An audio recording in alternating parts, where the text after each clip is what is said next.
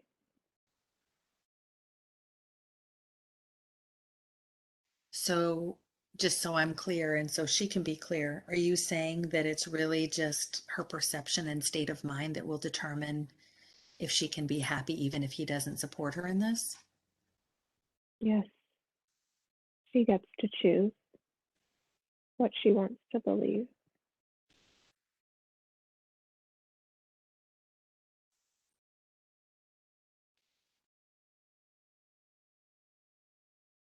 Mm.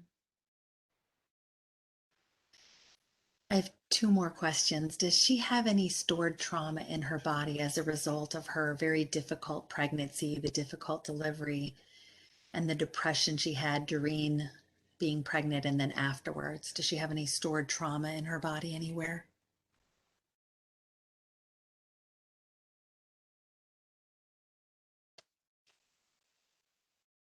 She has a heart wall. I'm sorry? She has a heart wall. A heart problem, did you say? A heart wall. Oh, a heart wall. Okay. Are you able to dissolve and disintegrate that heart wall that she has as a result? Yes.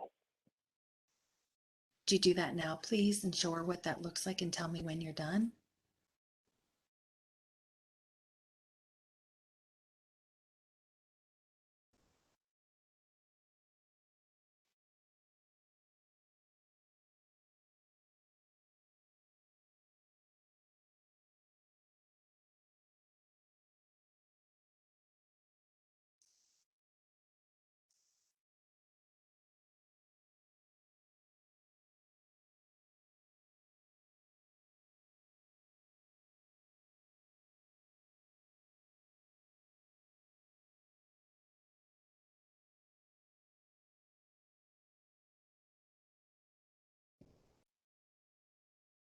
Okay.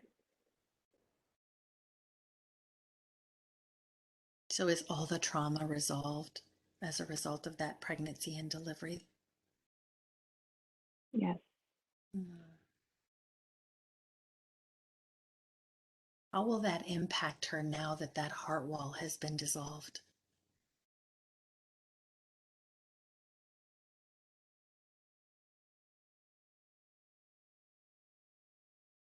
This will help her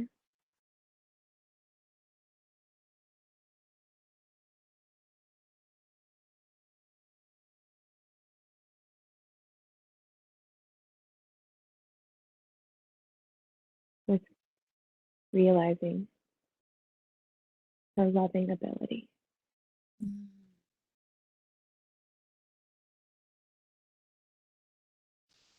And do you, as her higher self, have any final messages you want to share with her that would be beneficial for her in her life right now?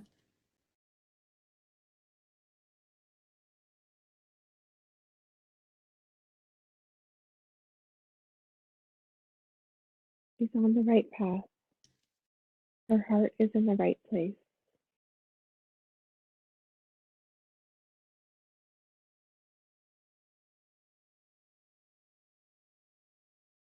Getting to know herself is the key to unlocking her happiness.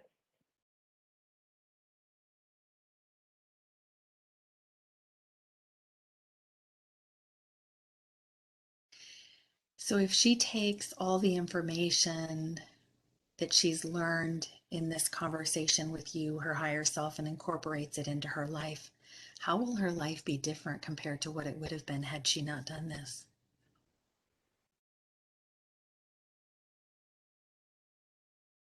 She's going to find ease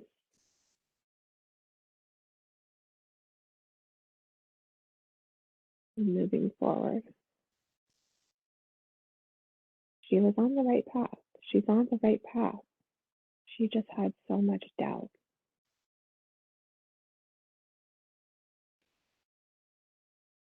She will have less doubt moving forward.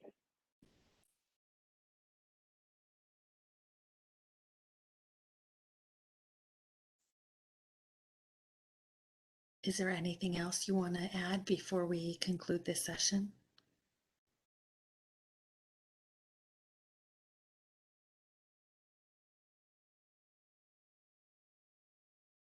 No. Over. So now I've pulled you out of hypnosis.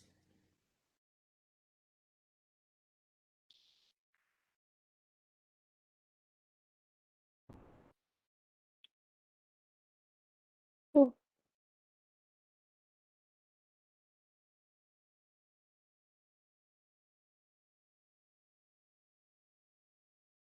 I feel very heavy.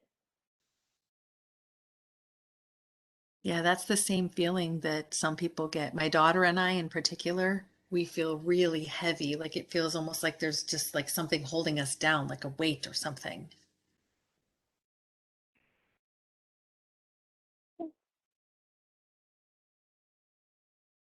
Oh, is it okay to sit up? Yes. Like, so like, like it feels weird. Oh, Coming back into your oh, body. yeah.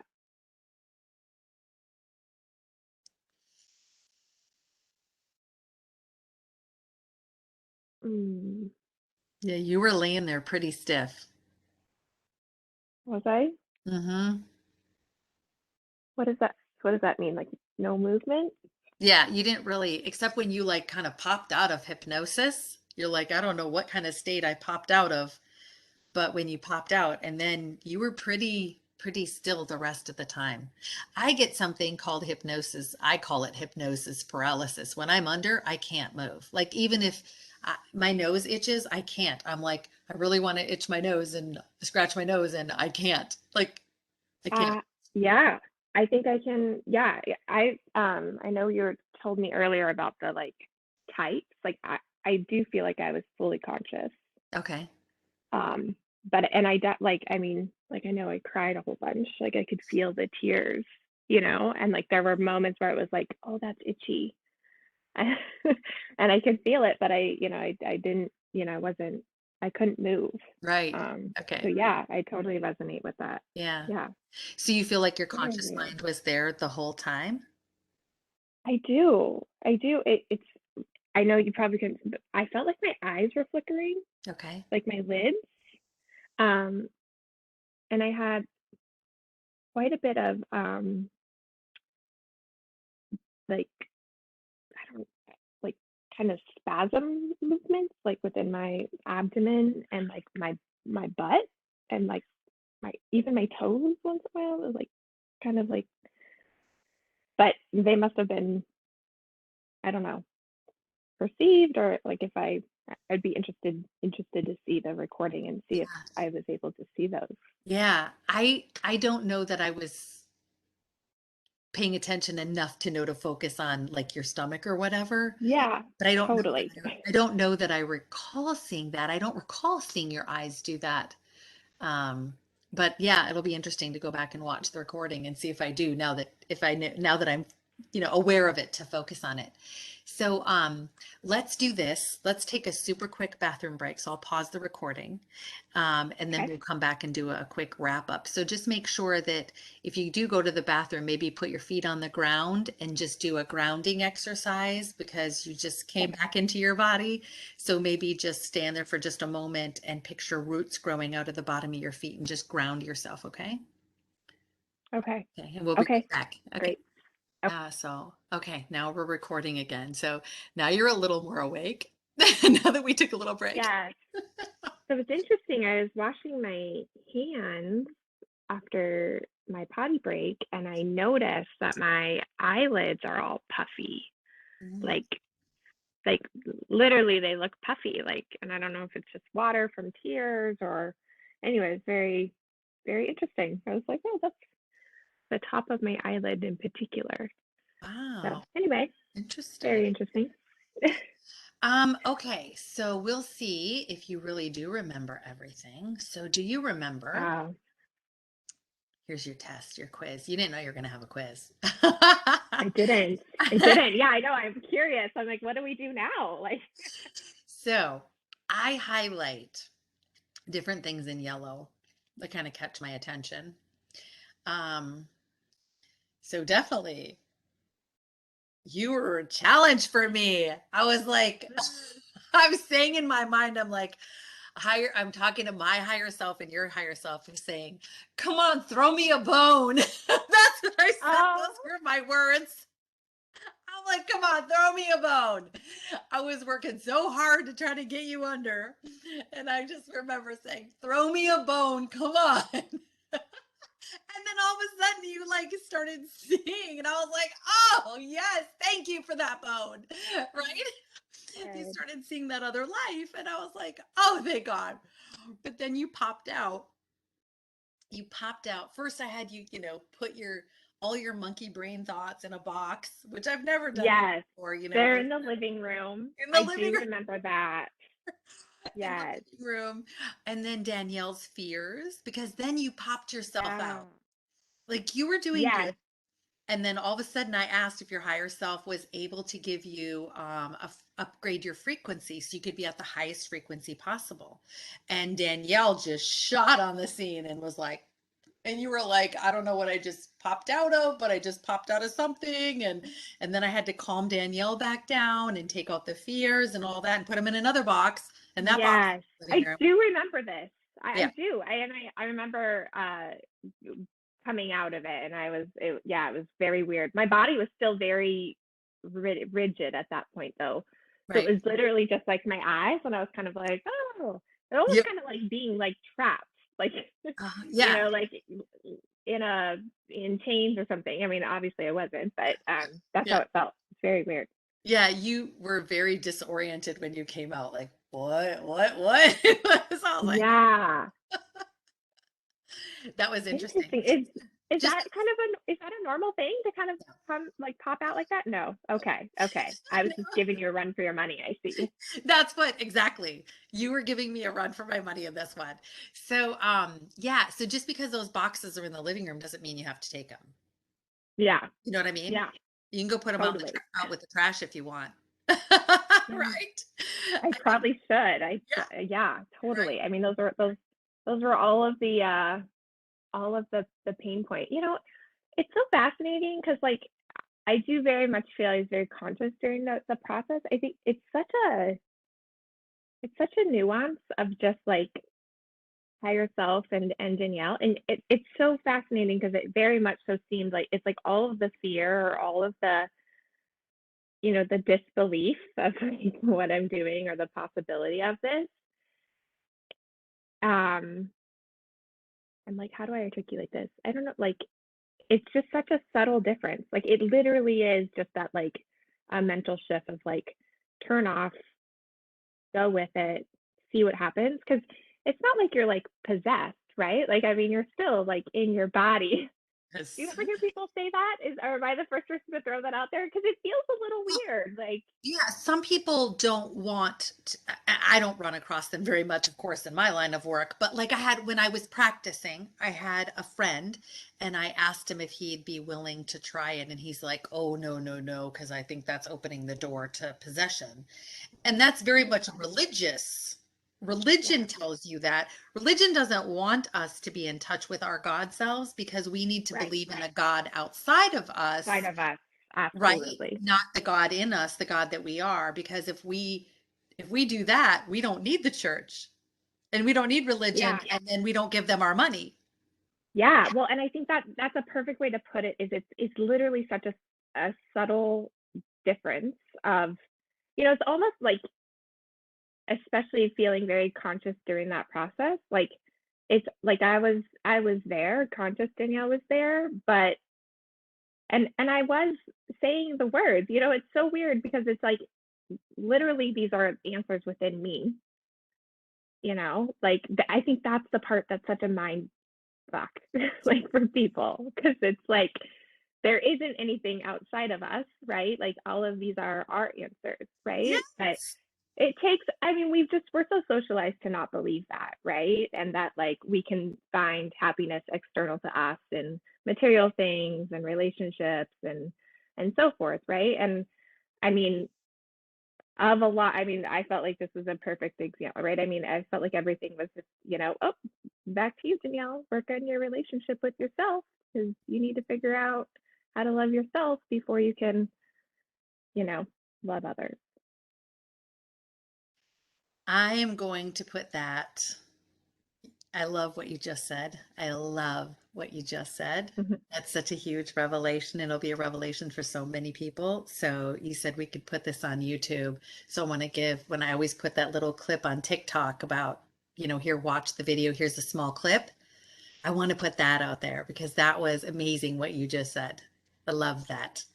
Um, so yeah, it's just realizing that you, Danielle, have the ability at every time to tap into you, the real you, right? Yeah, That's yeah, amazing. totally. I The mean, it's answers just are so already there. fascinating how our ego just takes over and you don't even know it. I mean, you know it. You might know it. I don't know. Like I'm very aware of it. And I know there's like this inner Danielle who knows all things, that is my future self and all my past selves. But then there's that day to day ego that shows up, right, with all of its fear and its, I don't know, challenges Yeah. and Beliefs. brings them into the mix. Beliefs, yes, totally. Um, yeah. So I think it's so fascinating because it literally is a little bit of just a mind game because like I even like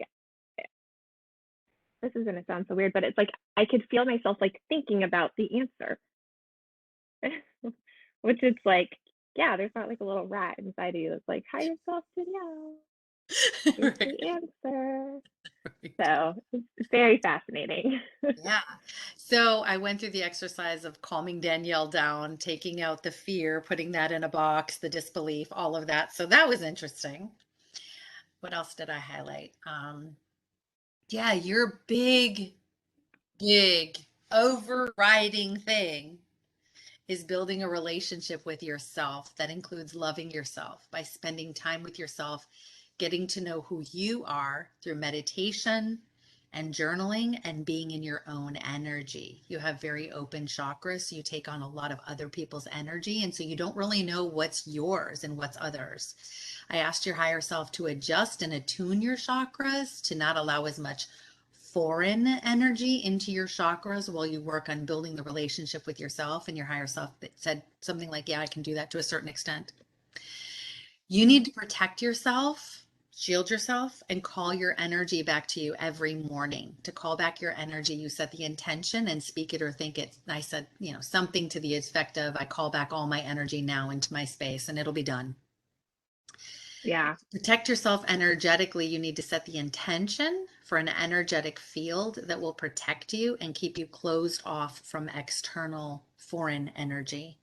It's important for everyone to do this on a daily basis because if we don't, we can take on energy that's not ours, that's not aligned to the truth of who we are, and it'll show up different and you'll show up differently than who you were meant to be, right? Yeah. So maybe you're taking on somebody's anger, somebody else is angry in the same room with you. You're not even not even be talking to them, but because your chakras are open and you're taking on that anger, and all of a sudden you get angry and you're like, where'd that come from? Right? Because you're taking on somebody else's.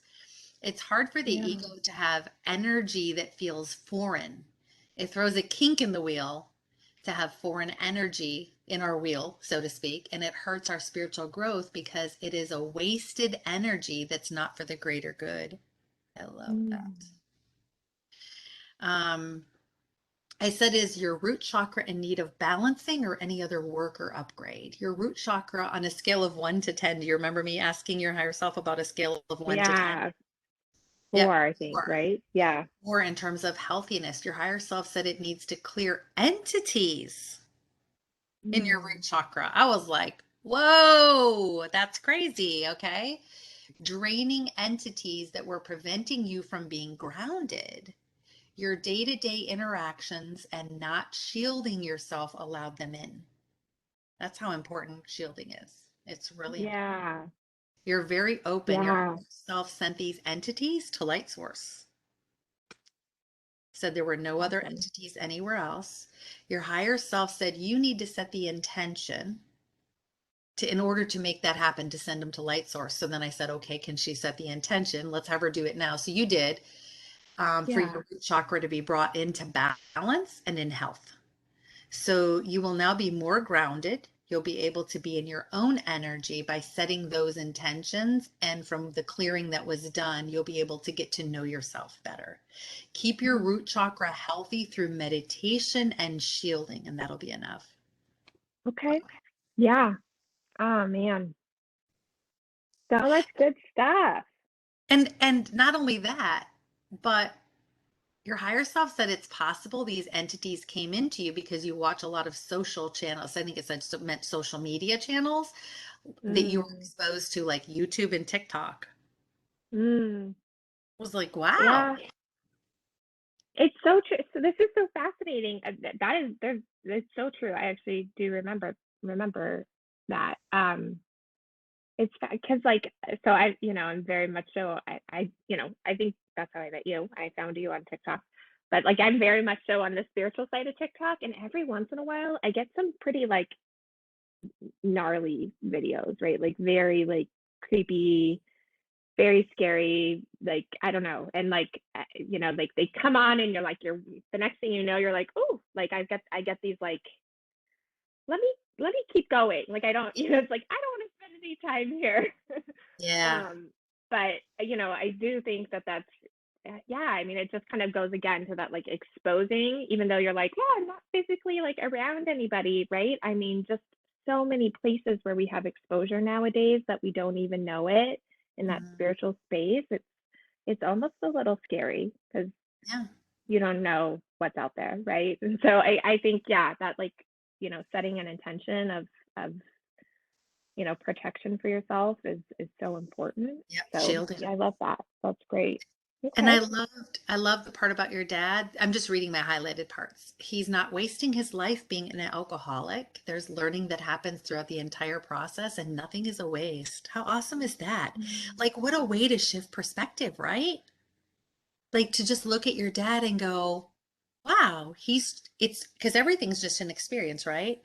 So he's just choosing a different experience than other people choose, but it's just an Yeah. experience, right? I mean, we're the one that's Yeah. giving it meaning, that it could be negative, Totally. but in the spirit, it's like, no, no, no, there's no negative meaning to any of that. It's Yeah. an experience and he's still learning. So Yeah. we can use negativity that we don't need to, right? It's absolutely. I mean, this is in my coaching space. I mean, it's such a revelation, right? Because it's nothing is inherently good or bad, right? Nope, everything's Literally inherently nothing. neutral. Yeah. It's just socialization that we have learned that, you know, it's desirable that everybody's happy all the time, or when someone does something mean to you or whatever, like that's bad, right? And it's like, no, none of it is. It truly is. You have the exact perfect words, right? It's like we give it meaning, and we give it meaning through our thoughts, right? The fact that it happened is neutral, totally Mhm. neutral. We get to decide, and only through deciding do we give it power. And from that deciding and those thoughts, we give it feeling, right? And then those feelings cause our actions, right? And create the results we create for ourselves in our lives. So it's so Yeah. true. I mean, I think I spent a lot of my life thinking that, alcoholism was bad, or not even, yeah, I mean, I just thought it was bad, right? It just wasn't the ideal way to live, or there was other better ways, right?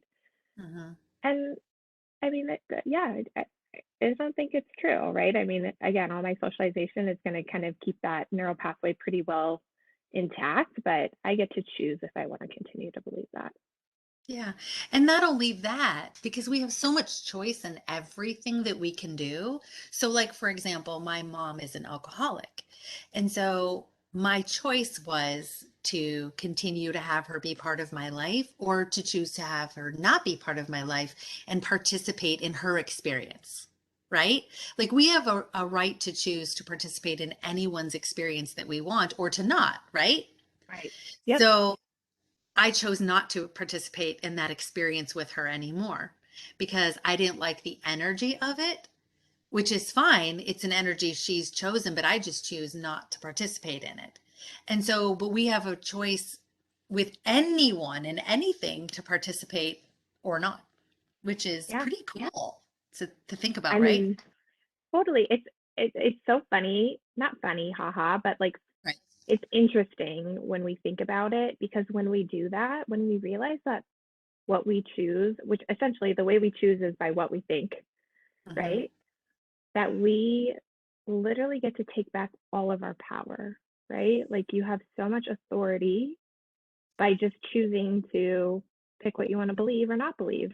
And then Hmm. some people will get really tied up in like, well, there's truth and there's not truth. And it's like, but is there? Right? I mean, truth is just a belief, and a belief is just something you think over and over again, right? Like it's just a choice you've made millions of times, right? Right. Right. Right. Fascinating. Love it. Um, ooh, I love this one I highlighted. Your higher self stimulated your pancreas to start producing insulin. Ooh, yes. I do remember this. It was like I know you can see my fingers, but it felt like little massaging on my pancreas. Really? Yes. It was I like, love that. yeah. And it's interesting. So like, and I don't know what was voiced exactly, but the thoughts that I had at the time was that this would help a little bit, but it's that it not necessarily going to be like, oh, you're going to not have diabetes anymore. Like, it's like there's some help, but like not that it would necessarily be ever to a point where like you don't need insulin, right? Like, Right. so it was interesting because like I kind of was grappling with that in my mind of like, well, okay, we're doing this, which is great, but it's like it's not like it's gonna. At least those were the thoughts I had. I don't know if Yeah, that's because your true, but higher self said meditation will help your pancreas and focus on the pancreas. See healthy cells there and send it energy. When you do this, it is a start, but it's going to take time. You can also be mm, in the sun and ask sun energy to also send energy to heal your pancreas. And any yeah. opportunity to be in nature and be grounded will help. Um, the type 1 diabetes that you have was pre-planned. It's something you needed to learn to overcome. It was a challenge you gave yourself, right? Because how fun would life be if we didn't have challenges, right? It'd just be Totally. boring.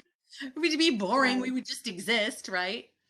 Right. Um, you can't heal completely from it now because you're not ready. You could get to that place. Mm, Your okay. relationship with yourself and honoring what you have done will help you heal. You created this for yourself. It's part of the plan. You're on your way. There is Cool. nothing that's incurable. Like higher self has told me that over and over and over under hypnosis. It's not Hmm. incurable. Okay. So, a good move for you, life coach, a good move for you, you're on the right path. You will have to overcome and build a relationship with yourself. Oh my gosh, what a repeating theme. This is a karmic lesson for you and the Mm, foundation for everything else to be built upon in your life. And I said, what is what do you mean by karmic lesson? It's why you're here. You didn't learn that in another lifetime where you set that for yourself. It's a you put that in your soul contract as something you wanted to learn because you needed to understand how to love, and that starts with yourself. mm, And literally, I think everyone pretty much, I think it's one of those things where we're up in the spirit and it's like, okay, if you're going to incarnate on earth, you can choose this and this and this, all these things for your soul contract, but it's mandatory. Everyone has to have love be in their soul contract and self-love, right? Because it yeah. seems like everyone has that as part of their soul contract. And until we learn it, we just keep coming back going, okay, I haven't checked that off my list yet. I haven't checked it off my list. So we keep coming back until we learn it. So Yeah. wouldn't it be great That's to a learn it big in this one. lifetime? Yeah, that'd be great to get it done, Yeah. wouldn't it? It would be. That would be lovely. Yes. You wanted to learn it in another lifetime and you didn't. So now you're here doing it again. Lucky me. I think that's most of us though. Totally. Totally. Yes. I mean, And then it's the very, really easy okay, to I'm get sorry. off base there, Yes, right? right? Yeah, and I just feel like, the technology and society we live in, just, it's just going at the speed of light, and there's just so much place for us to get off track and lose sight of kind of what's important. So, Yeah, agree. yeah. And then final message from your higher self. You're on the right Mm, path. Your heart's in the right place. Getting to know yourself is the key to unlocking your happiness. You were just given the mm. keys to the city, the kingdom, the entire kingdom of Danielle. Yeah.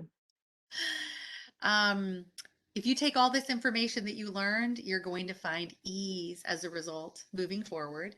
You were on the right Mm, path. You are on the right path, but you had so much doubt. You will have mm. less doubt moving forward. Awesome. That's so good. Wow. I'm excited. So, feel good? You feel good? Yeah, yeah. No, I totally.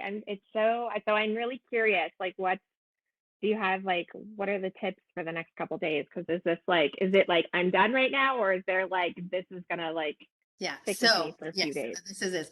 So, you need to drink lots of water because that will help ground Okay. also. If you have a chance to go outside and ground yourself more and even walk barefoot or, you know, they say hug a tree. You can touch a tree, hug a tree, whatever you Yes. want. Talk to a tree. Oh my God, talking to trees is amazing. The Yeah. wisdom you get from trees, the consciousness of trees is unbelievable. When I first started my spiritual journey, I was like freaking out because I was sitting out on my front step because I used to sit out on my front step and because I grew up really Christian and I loved being a Christian. I had nothing against I had feelings against religion, but not being a Christian and following Christ and God and all that, right? Okay. So I wasn't about religion. So I went to a non-denominational, charismatic and anyway, so I would sit out on the front steps and just talk to God and look up at the sky and bring my kids out there and we'd talk to God and ask questions, just contemplate life, right?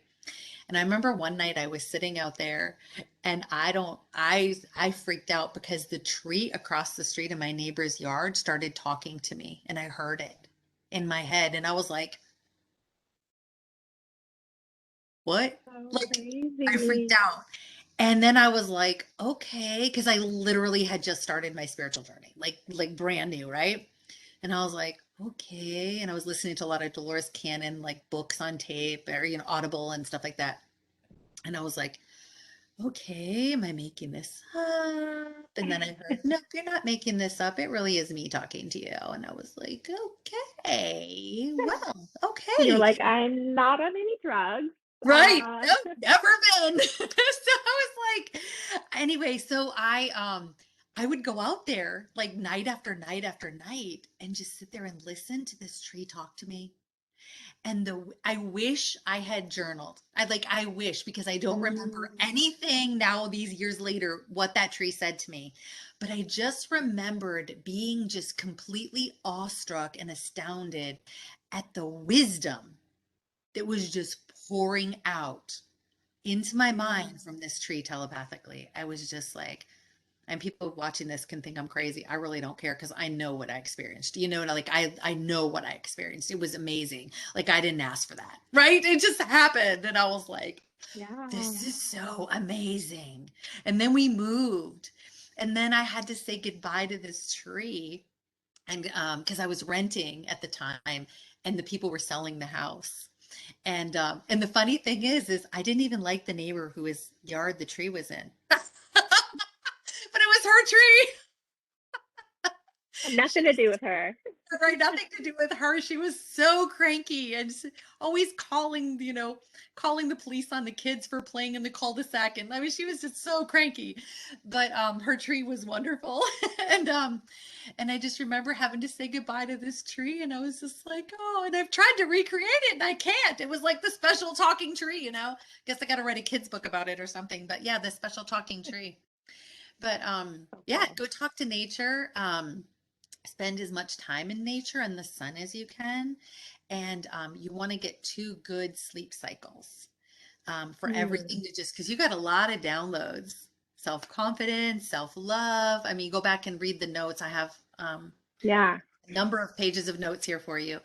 Um, and then any meditation that you can do in quiet time, but just like a lot of just kind of taking it easy and just kind of letting Okay. it all like sink in emotionally, mentally, like spiritually, physically, because you just did a lot of work, even though it's like, oh, I was just under hypnosis. It's actually a lot of work energetically, what you just did.